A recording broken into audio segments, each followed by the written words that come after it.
each letter heading. It is a stark, heartbreaking testimony. A simple, unadorned catalogue of calamities. Grandmother died 25 January 1942 at 3 p.m. Laka died on 17 March at 5 in the morning.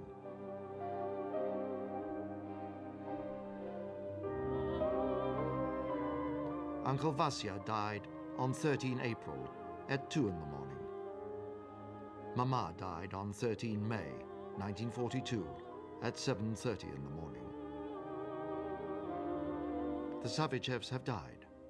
All died. Only Tanya is left. And though she is evacuated along the road of life, it is too late to reverse the fatal effects of malnutrition. But like Anna Frank in the West, she will not be forgotten.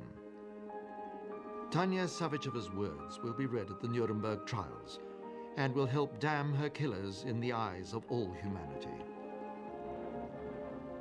It has seemed an eternity, but spring is coming to Leningrad at last. It brings survivors a glimpse of better things, some real hope to fuel their dauntless spirits. Now the city is a hive of activity again. There is hard work to be done.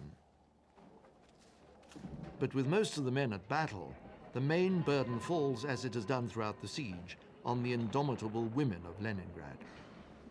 These women are helping to restart the city's tram network, yet another stubborn gesture and one that will force German observers to question their faith in Leningrad's downfall.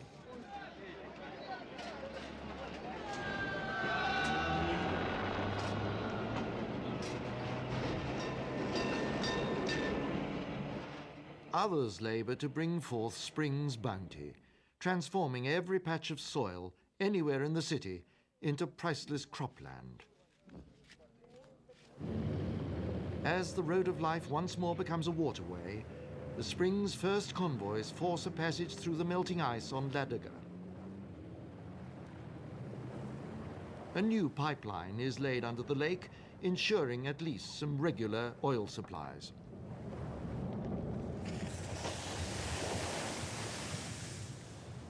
Ships and barges arrive laden with relief supplies, but depart crowded with women and children, emerging at last from the shadow of death.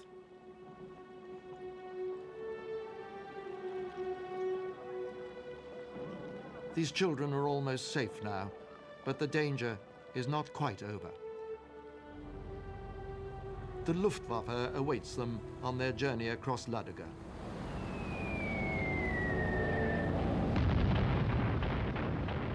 Nobody will ever know how many innocent children are lost to air attacks.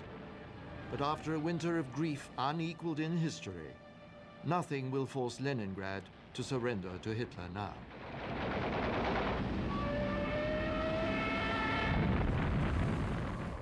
On the battlefields outside Moscow, Red Army troops match the defiance of Leningrad's citizens.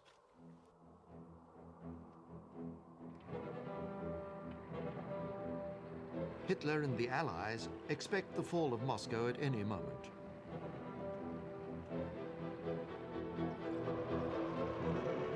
But as ice and exhaustion take their toll, and Soviet resistance stiffens, German troops discover that the road to Moscow is, after all, a long one, and their advance staggers to a halt.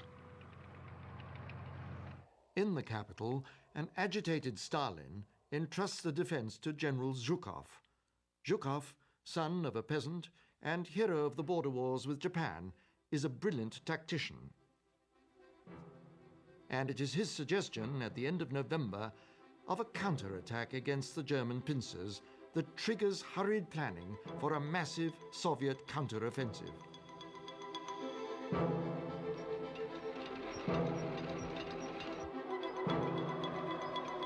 It is a plan made possible by the seemingly limitless depth of Red Army reserves and by Stalin's desperate, uncharacteristic willingness to take risks. His agent in Tokyo, Richard Zorga, has sent word that Japan will not, as feared, attack the USSR from Manchuria. And for once, crucially, Stalin trusts the advice of a minion. He authorizes the transfer west of more than half the Soviet strength in the Far East.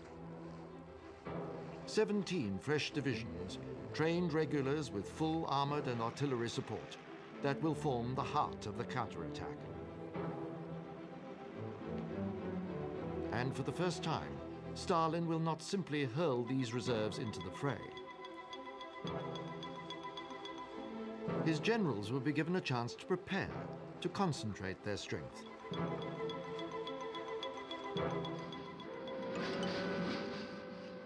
Now, as every unit Stalin can muster is rushed to the front, the dictator can hardly wait to exact retribution on the Wehrmacht.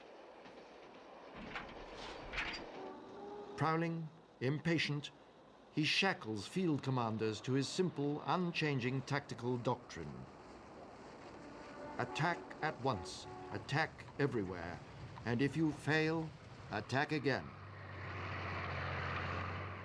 The first days of December are an agony of anticipation, but on the 5th, Zhukov unleashes his armies. Rokossovsky's forces just southwest of the city, and Korniev's to their north, open the Red Army's first major offensive of the Great Patriotic War.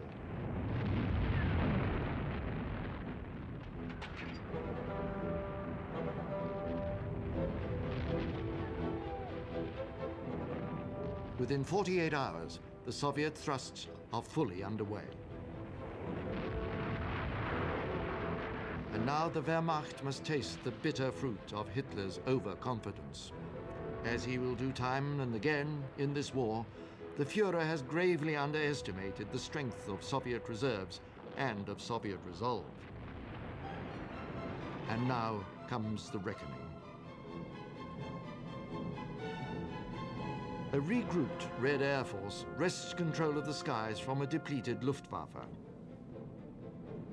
Soviet artillery, fresh and confident, is close to its ammunition and supply bases. The Red Army's new T-34 tanks are rugged, powerful fighting machines designed to perform unfailingly in the bitter cold of deepest winter and